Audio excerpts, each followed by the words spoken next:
Hey everyone, thanks so much for having me today. I am here to talk to you about instilling the revenue operations mindset in your companies. And of course, we're going to talk a little bit about AI as well.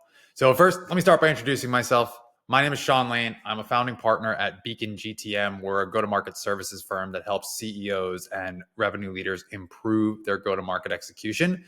I'm also the co author of a brand new book called The Revenue Operations Manual. It's up there on the shelf behind me that just came out this week. So we're going to talk a little bit about some of the concepts from that book today.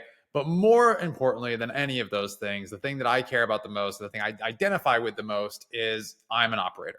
I love getting in the weeds of a business, understanding how that business works, and ultimately trying to make the different parts of the customer journey within that business more efficient. I do this work from a revenue operations lens, but really anything across your go-to-market spectrum is fair game when we talk about instilling this revenue operations mindset today. And the reason why I think about this so much is I spend a lot of time with my partners at Beacon thinking about the entirety of the customer journey. And a lot of you here today are thinking about this from a tech stack perspective. And so what I will say is that I believe that the tech stack should be designed to support the customer journey. The customer journey should not be designed to support the tech stack. So no matter how excited you are about a brand new tool or a brand new technology, and I will grant you there's a lot to be excited about right now, you want to make sure any technology decisions you're making right now are done through the lens of how can this improve the customer journey for our external customers or for our internal ones. And when I say internal ones, I mean the sales folks, the customer success folks, the marketers, anyone who's in a customer facing role who might be working within your go to market.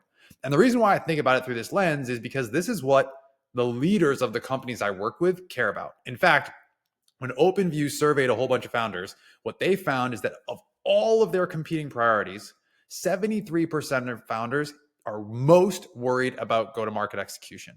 And so while we're spending a lot of time as operators under the hood, building workflows, messing around with integrations, testing out new tools, what CEOs and revenue leaders really care the most about is outcomes. They care the most about outcomes, business outcomes for your company and for your customers.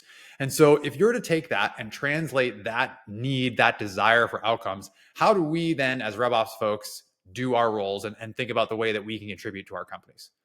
The way I think about that is that high performing go to market teams are built on strong foundations. Now, what do I mean by that in the context of all of this shift that we're seeing in the technology market today? I'll tell you, thought a lot about it, tested out all the new shiny tools that everyone else has been testing out, and I've come to this conclusion. There are some parts of our roles, some parts of our companies, some parts of our markets that are changing very dramatically, and then there are some parts that are not. So let's start by looking at what is not changing right now. First and foremost, I think the disciplined foundations upon which companies are built are not changing. And we're going to talk about some of those today and how you, as a go-to-market leader or as a RevOps leader, can build your knowledge, build your business, build your partnerships, and build your team. Those disciplined foundations are not changing. The other thing that's not changing are those outcomes that I talked about. And so if you are in a RevOps or go-to-market leadership role, these are some of the outcomes that you're probably trying to arrive at within your business every single day. Higher conversion rates in your funnel, higher productivity per rep, higher percentage of time spent on high quality activities. No matter what, everything on the left-hand side of this slide is not going to change, and everything on the right-hand side of this slide is not going to change. What is changing, and everyone has a very different perspective on right now, is how to navigate from the left side of this to the right. So I'll tell you about how I think about this, and it all comes back to that customer journey. We have to think about how, with a comprehensive revenue operations view of this customer journey, supported by some AI, we can make that journey more efficient. We'll explore some examples of that today, but I also want to say that a lot of this is changing every single day. Some of this that I'm going to say today is going to be stale tomorrow, but these two things on the left and the right is what I would encourage you to take away from today. These disciplined foundations are not going to change, and the outcomes you are driving towards are not going to change. So this is the answer to the test right here up at the beginning. Let's talk about what we're going to actually cover today. We're going to talk about each of those foundations that I mentioned: build your knowledge, build your business, build your partnerships, and build your team. So if you are coming in and building out a RevOps or a go-to-market team, Let's start with building your knowledge, and let's start by actually defining what we believe revenue operations to be. This is a weird role and function to nail down because it is an inherently cross-functional discipline. And I think because it is so cross-functional in nature and the charter of RevOps continues to get broader and broader, people have a hard time nailing it down and they want to make it work for their specific company or their specific function. The way I think about it, again, is through the lens of trying to drive towards outcomes. So to me, the reason why you put revenue operations in place at your company is that it will help you to transform siloed, unpredictable businesses into high achieving, predictable, and scalable revenue machines. High achieving, predictable, and scalable revenue machines. Now, when you think about high achieving, this is not just about hitting your numbers. Especially over the last few years, this now has to be looked at through the lens of financial success. This has to do with profitability and growth, but not growth at all costs. So these are things that you should think about as you think about the definition and the North Star of why your RevOps team exists. If you're trying to fit this definition into different types of buckets of work, I've got you covered. Here's how I think about the three main buckets of work that a revenue operations team is responsible for. Doesn't matter who you report to, doesn't matter whether you're aligned to all of your customer-facing teams or just sales or just marketing. These three buckets are, to me, a model that I have tested over and over and over again, and it survives the stress test every single time. So what are the three buckets? Planning, execution, and insights. Planning for me is everything that happens before your customer-facing team members are even in their seat. This means you're talking about territories for sales, books of business for your customer teams. How do you think about comp and headcount and quota capacity? And then also strategic decisions for your business. Which industries are we going to break into next year? Which geos are we going to build territories in? All of that falls into the planning bucket. Execution is all about the day in the life of your internal customers that we talked about earlier. So what are the different roles and responsibilities across that customer journey, both on the new biz side and on the post-sale side? How do we think about handoffs in that customer journey? How do we think about the tech stack in that customer journey, as well as your traditional ops tasks around pipeline management, forecasting? All of that lives in the execution bucket. And lastly, insight should really be the bridge between the two. Not only is this your kind of foundational reporting, KPIs, and metrics for the business, but this is where you need to be proactive in the analyses you run and the insights you bring back to the business. What I find is that if you don't dedicate specific folks on your team to each of these buckets, a lot of folks really just tend to drift towards the execution bucket. Planning suffers, insights really suffers. That's the one that people usually get to last. But actually dedicating headcount within your team to think about each of these buckets and go deep on each of these buckets is a great way to start to make the promise of this RevOps team come to life. So with that in mind, if you have this definition in place and you start to think about these buckets of work, now you're ready to actually start to build the business side of RevOps. So how do we think about building your business? Actually, I want to tell you a quick parable that I think will help set the scene here for how I think about building your business and ultimately starting to map out what your customer journey will look like. So you may have heard this one before, but if you haven't, there's a great parable about 6 blind men and an elephant. And the way the story goes is that an elephant is brought to this remote village where there are only blind men in the village. And the blind men have never encountered an elephant before. And so 6 blind men go up to this elephant that they've never encountered before, and each of them touches and feels a different part of the elephant, and of course comes away with their own unique perspective. One feels the tusk, thinks it's a spear. One thing touches the ear, thinks it's a fan. One grabs the tail, thinks it's a rope. You get where I'm going with this. Each of them is right about their own little piece, but none of them is actually correct about the elephant as a whole. I think, and I think probably many of you here think, that if you were to go around and ask different people in your organization to tell you about what happens in the customer journey at your company, it would kind of be like the 6 blind men and the elephant. You would hear little tiny pieces of what happens in the part of the customer journey that they are responsible for, but no one would actually give you that full comprehensive picture of the full elephant. That's what RevOps is there for. We should be the ones who bring a comprehensive, unique view of the entire customer journey. And we're the ones who should be able to understand how each part is connected to the other. So If you were able to do that and you're starting to think, okay, how do I map out what that customer journey might be at my company? Of course, the natural place to start is with a funnel. You have this beautiful, simple, easy funnel here with key milestones that you've identified and measured and instrumented in your business. You're thinking about things like conversion rates and some quality metrics like average deal size and average sales cycle, but it's not usually that simple, right? Gartner tells us the B2B buying journey looks a little bit more like this.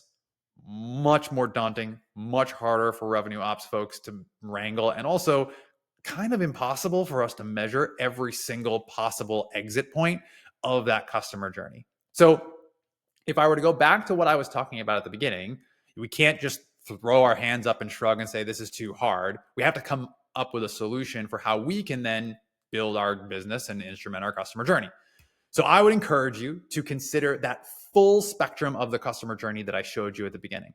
This doesn't just focus on new business. There are a lot of companies that over instrument on the new business side, have a phenomenal understanding of exactly how their new business acquisition motion works. And then all of a sudden they wake up a few years later and they have no clue what their retention looks like. How do they handle renewals, upsell, cross-sell, things like that.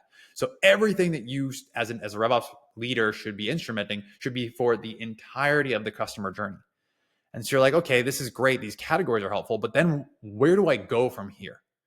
And what I would encourage you to do is actually an exercise where you start to map out this journey, put it on a whiteboard, jump in a Miro, whatever is most helpful to you, and start to ask questions about what actually happens in your business at each one of these steps. How do leads get captured? How do customers find out who we are? Who actually are our target accounts? If and when someone decides to buy, how do we think about their implementation and who's responsible for that? All of these questions will help you start to, one, identify gaps in your current processes, and two, identify low-hanging fruit to make things more efficient for both your external and your internal customers. This is also where a lot of these new AI-powered tools are going to give you capabilities that you've never had before. As operators, I think I'm biased, but I think that we have an amazing opportunity to inject our own creativity into every single one of these moments in the customer journey. Instead of saying what happens when someone decides to implement and has to have a kickoff call, how can we instead say, how do we make sure that every single sentiment and requirement and need that was articulated during the new business sales process is automatically captured, put into our system of record by some of these AI-powered tools, so that when that post-sale team starts to work with their customer, they no longer have to re-ask all the same discovery questions that the prospect just spent the last 2 months answering. That's a great way to improve this customer journey using some of the new tools that are at our disposal.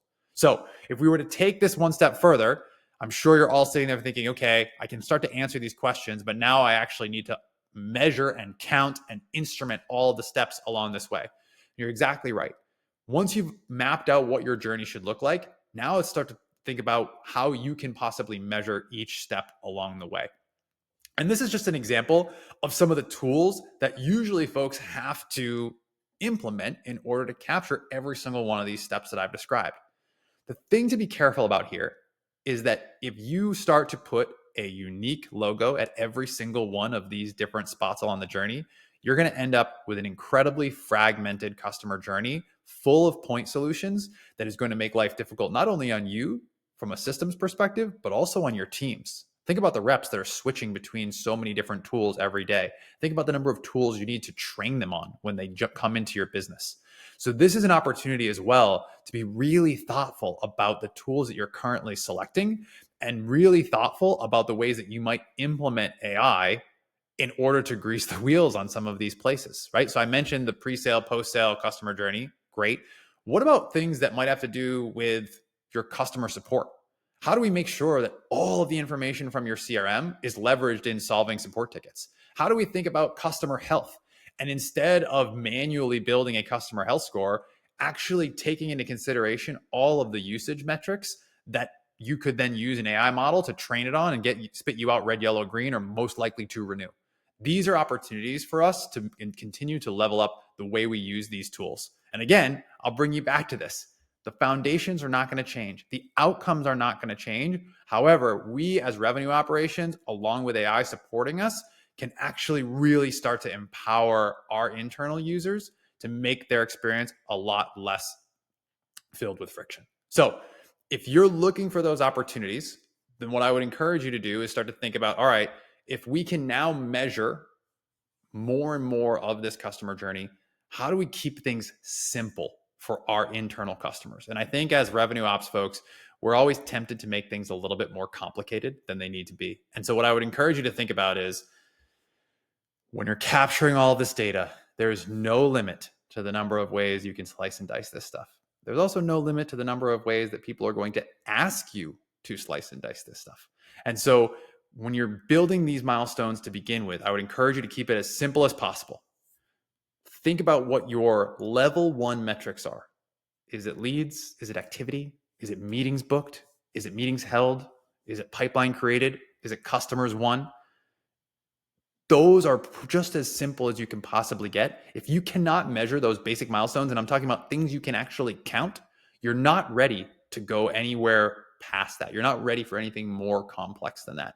And so before you start adding any sort of crazy things into your tech stack, make sure you can measure these very basic milestones in your company. And a great way to think about this is, how do you match the complexity of your systems with the maturity of your company? And what I've found is that usually those things pretty much are directly proportional to one another. As your company becomes more mature, then you do start to need some more complexity in the metrics you have. And sure, there are some outliers. There are some monster companies that are incredibly immature in their systems, and there's some really early stage companies that are very mature. But for the most part, you want to match that complexity with the maturity that you have. If you're an early stage company that entirely relies on outbound prospecting right now, you probably don't need that super intense multi-touch attribution tool. If you are just starting to build out your customer base, you probably don't need that fancy weighted health score I was talking about before. So take stock of the things that are actually going to move the needle on your business right now. That's going to be the difference between an ops team that's just really, really busy and an ops team that is productive. Once you have all of this instrumentation in place, that's just the prerequisite to getting started. If we talk about that insights part of your business, there's this continuum that I see ops teams work their way across once this foundational instrumentation and plumbing is in place. You want to be able to move from instrumentation to reporting to insights to ultimately prediction. And take stock right now. Think about, if you and your team had to plot yourselves on this screen, where would you be? Are you working your way from instrumentation to reporting? Have you got your reporting down, but you haven't quite nailed insights? Maybe you've got some insights that you're bringing back to the business, but your ability to forecast out multiple quarters just isn't there yet. Plot yourself. And again, this is a crawl, walk, run approach that's going to take some time. Think through where you are and where you want to go next. So that's build your business, putting those instrumentations, putting that customer journey in place in a way that you feel confident in and reduces inefficiencies within the business. The third thing we said we're going to talk about today is we're going to talk about building your partnerships. To me, this is actually the most critical for a successful ops team. This is the difference between an average operator and a phenomenal one. Every ops person you talk to will tell you that they want to be a strategic partner. They do not want to be a support function. I agree with that. And I will take that one step further. Being a strategic partner is not a given. You can't just say it out loud and all of a sudden you are one. The best way to become a strategic partner and to stay a strategic partner is to provide value to your internal customers. The best way to become a strategic partner is to provide value to your internal customers. And I'll even expand on that, because I think the best versions of operations teams do three things. They create value. They are really good at communicating and articulating what that value means. And three, they're really strong at maintaining alignment on work worth doing with their internal stakeholders. So what does that mean? Communicating your value means you can't just show up and say to your audience, we built this workflow, this is super exciting. You have to be able to put it in terms that it's of value to your audience, just like selling, right? The whole idea here is that your audience has something that they care about, and you are doing work that is hopefully going to make their life better. My job as an ops leader is to make you better at your job. And you maintain alignment on work worth doing by tying the work you do back to business outcomes. If your goal says we're going to launch X new tool or we're going to build Y new workflow, that is not maintaining alignment on work worth doing. What you want to do is think about the business metrics you're going to move with the work that you do as an operator. We're going to increase productivity per rep from X to Y. We are going to increase the amount of meetings an SDR books in a given month from A to B. We are going to increase our retention rates from Y to Z. Those are things that you can get on the same page with your internal go-to-market leaders with and say, this is the project we're working on. And everyone agrees that this is work that's really worth doing. And again, you want to focus on making those tied back to outcomes. If you're struggling to maintain that alignment, what I would encourage you to think about is all of the operating rhythms you have with your team. This slide is an eyesore. I will make sure that you'll get it after this. But just to give you a sense, these are some examples of the routines that you might run as an operator. And as you go into any of these routines, people say they don't like meetings, but in my opinion, these operating rhythms are the antidote to misalignment. If you do not have standard operating rhythms to run your business, silos are going to pop up. People are going to make decisions on their own, and they're certainly not going to be data-driven ones. And so if you think about some of the routines that you might have, one, do you have a clear agenda? Do you have a clear purpose for why that meeting exists? And do you have clear outcomes or benefits that you would expect to be generated from having that meeting? If you have those, people are going to want to show up. If you don't, people are going to dread seeing them on their calendar. And so these are great ways to maintain alignment on work worth doing. All right, last category, how to build your team.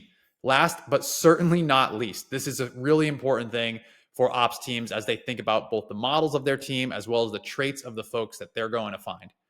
Everyone's got their own preference on different types of operations teams models. The two most common ones you'll see is a centralized model, what I call the hub and spoke model, or a function specific model. So centralized model, you've got ops at the center of the hub, spokes go out to all of your different internal customers. In the function specific model, sales ops reports into sales, marketing ops reports into marketing, things like that. There are pros and cons to each of these models. And so neither of them is perfect. But what you have to do is you have to be able to understand what the shortcomings are of the model that you pick and mitigate those through the work that you do. So for example, centralized team is going to be phenomenal at being a source of truth for the data within your organization. However, one of the shortcomings of that model is that everyone's really a generalist. Their knowledge might be a mile wide and an inch deep. And so their ability to go toe to toe with a sales leader on sales expertise is probably less than what a sales ops person in a function specific model might have. That being said, silos are going to pop up in the function specific model. And so you need teams to go into their work and care about what happens in other parts of the customer journey that they are not responsible for. So think about that as you work your way through the model that you're going to pick. I mentioned this at the beginning. Build your team into these planning, execution, and insights buckets. If you specialize your team this way, even if your team is really small, you'll be amazed at how much you can cover as an operations team. And when you're going out to try and find these folks, here's what I would encourage you to look for. You want to look for people who are adaptively excellent.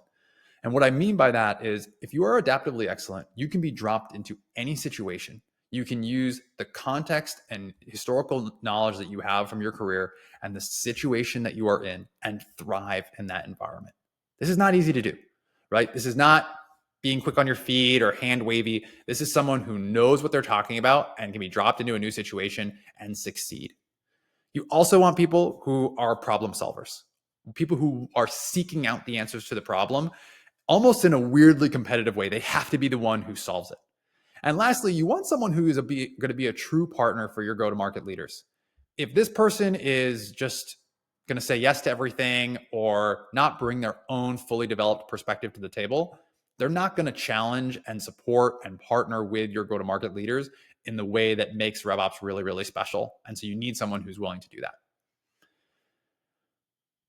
I mentioned at the beginning that just wrote a book called The Revenue Operations Manual. And what we found as we interviewed more than 50 different operators for this book is that the structure, who you report to, all of these different design decisions about your team, they're important.